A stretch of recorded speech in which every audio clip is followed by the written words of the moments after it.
Kalau tak sebut betul-betul dari segi bahasa, nama bahasa kita itu adalah bahasa Melayu. Orang Indonesia kata bahasa Indonesia. Nah kan, kami bertutur bahasa Indonesia Pak. Mana ada bahasa Indonesia? Bismillahirrahmanirrahim. Assalamualaikum warahmatullahi wabarakatuh. Alhamdulillahirabbil alamin. Allahumma sholli ala sayyidina Muhammad wa ala ali sayyidina Muhammad. Mana ada bahasa Indonesia? Mari kita simak video selanjutnya, tuturan dari entah siapa ini, saya kurang paham. Kita simak videonya bareng-bareng, kita cermati bareng-bareng kata beliau. Saya tidak mau menjadi orang Malaysia yang mau membelayukan bahasa Indonesia yang begitu sukses menyatukan banyak suku di Indonesia. Jadi saya mau mengerti perjuangan Indonesia itu bagaimana menjadikan bahasa Indonesia itu sebagai bahasa pemersatu. Jadi kita harus menghormati setiap keputusan dalam negara Indonesia, karena setiap keputusan itu, kebijakan itu adalah ada momennya tersendiri, ada ceritanya sendiri. Jadi kita nggak bisa masuk campur hal negara orang lain selagi mana tidak menggugat ketentraman negara kita begitu. Mari kita melanjutkan video yang pertama tadi, kita dengarkan pemaparan dari Bapak tersebut. Apabila dicari satu bahasa semasa penyatuan Republik Indonesia, dia tak boleh nak sebut bahasa Melayu, kerana bahasa Melayu itu dipertuturkan oleh sekelompok kecil orang Melayu di Sumatera, di Jambi, di Palembang, di Riau. Itu cakap Melayu macam kita. Termasuklah beberapa pulau, antaranya adalah Pulau Bintan di dalam Indonesia. Itu cakap macam kita.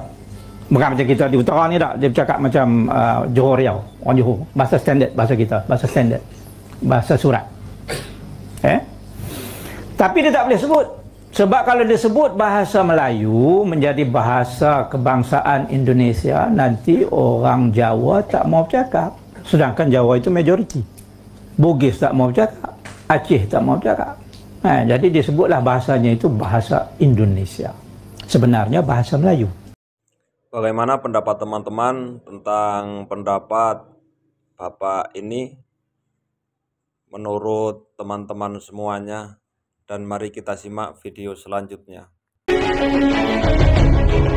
Halo friend, kembali lagi di Amanda Channel. Nah, jadi ini melibas bahasa seberang ya. Jadi bahasa Indonesia mulai hari ini ditetapkan sebagai bahasa resmi dalam Konferensi Umum UNESCO ya. UNESCO adalah badan kebudayaan pendidikan dunia ya.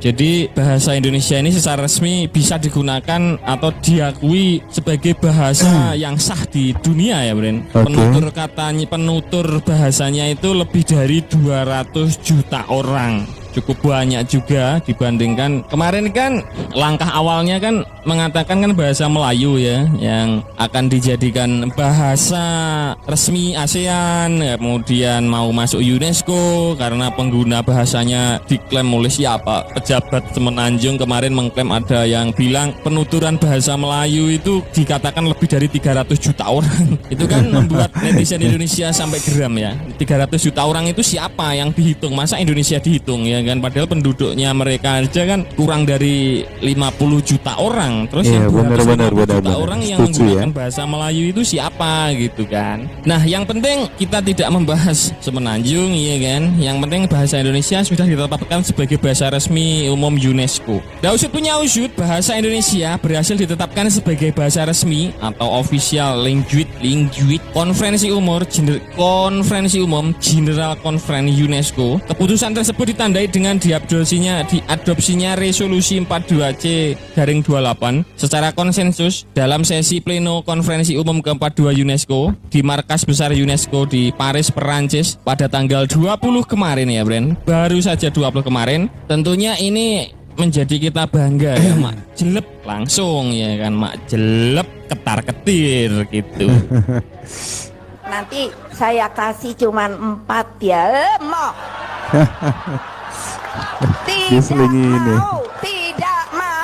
Tidak mau. Orang yang nggak dapat aja minta. Bahasa Indonesia menjadi bahasa ke-10 yang diakui sebagai bahasa resmi Konferensi Umum UNESCO bersama 6 bahasa resmi PBB, yakni bahasa Inggris, bahasa Arab, bahasa Mandarin, bahasa Prancis, bahasa Spanyol, bahasa Rusia, serta bahasa Hindi. Hindi itu India, Bren. Kemudian Itali dan bahasa Portugis. Dengan ditetapkan hal ini, maka bahasa Indonesia dapat dipakai sebagai bahasa sidang dan dokumen-dokumen konferensi umum juga dapat diterjemahkan ke bahasa Indonesia. Terus bahasa Melayu nasibnya kayak gimana ya? Kita tahu tanya Pak Tokmat ya. Pak Tokmat gimana nih Pak Tokmat kira-kira ya kan? Pak Tokmat gimana nih Pak Tokmat? Bahasa Melayu apakah sudah resmi menjadi bahasa ASEAN? Mungkin Pak Tokmat bisa jawab ya. Iya teman-teman ya, satu perjuangan ahli bahasa ataupun orang-orang yang berkecimpung untuk bisa memperjuangkan bahasa Indonesia. Oke, nyata hasilnya.